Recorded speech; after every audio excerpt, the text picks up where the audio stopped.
Praise the lord. సర్వయుగములలో సజీవుడైన యేసుక్రీస్తు నామములో మీ అందరికీ పునరుత్థానపు బలము, ప్రభావము, శుభము యుగయుగములు కలుగునుగాక. ఈ దినపు యేసయ్య జీవపు మాట. సమూయేలు రాసిన 2వ గ్రంథం 7వ అధ్యాయం 29వ వాక్య భాగం. నా కుటుంబము నిత్యము నీ సన్నిధిని ఉండునట్లుగా దానిని ఆశీర్వదించుము. సకల ఆశీర్వాదములకు కారణభూతుడైన యేసయ్య సన్నిధిలో నిలిచి ఆయనను ఆత్మతో సత్యముతో ఆరాధించుచు ఆయన కార్యములను వివరించుచు ఆత్మీయ యాత్రలో ఆత్మానందముతో నడిపించబడుచున్న నా దేవుని ప్రియులారా, ప్రతి ఆత్మీయుడు కోరుకొనవలసిన ఒక అందమైన కోరిక నా కుటుంబము నిత్యము ఆయన సన్నిధిలో ఉండాలని. దావీదు మహారాజై ఉండి ఎంతటి చక్కటి కోరికను అడుగుచున్నాడు. సింహాసనమును గురించి కానీ, రాజ్యాన్ని గురించి కానీ, అధికారాన్ని గురించి కానీ, ఘనత, ఐశ్వర్యం ఇలా ఏది కోరుకోక అడగక వీటన్నిటికంటే విలువైనది, ఘనమైనది, గొప్పది, అత్యున్నతమైనది దేవుని సన్నిధి అని గ్రహించిన వాడై ఆయన సన్నిధిలో ఉండాలని తన కుటుంబం ఆశించాడు. ఒక్కసారి ఆలోచించు ఆత్మీయుడా, నీవెప్పుడైనా ఏ రోజైనా ఇలాంటి కోరిక నీ కుటుంబాన్ని గురించి కోరితివా, ఆశించితివా, ప్రార్థించితివా? ఆలోచించు.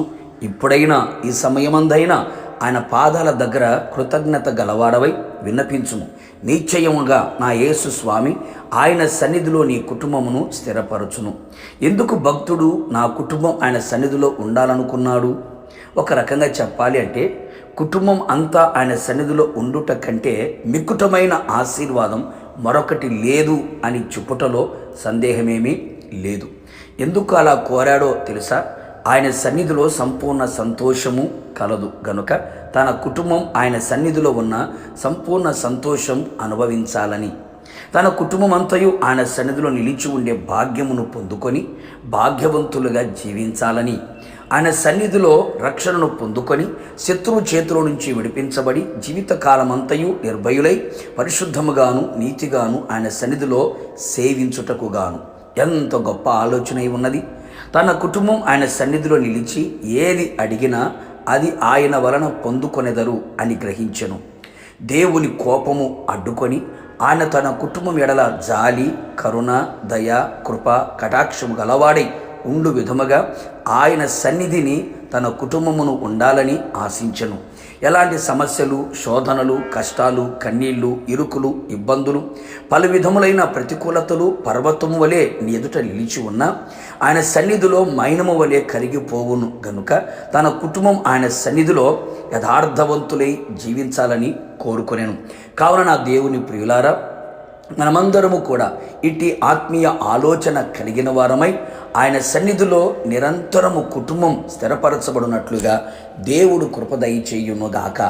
మీ కుటుంబములన్నీ దేవుని సన్నిధిలో ఉండి ఆశీర్వదించబడుదురుగాక. ప్రార్థన. సకల ఆశీర్వాదములకు కారణభూతుడైన నా ప్రియ పరలోకపు తండ్రి, నీ పరిశుద్ధమైన పాదములకి కోటాను కోట్ల స్తుతులు, స్తోత్రములు చెల్లించుచు ఉన్నాం.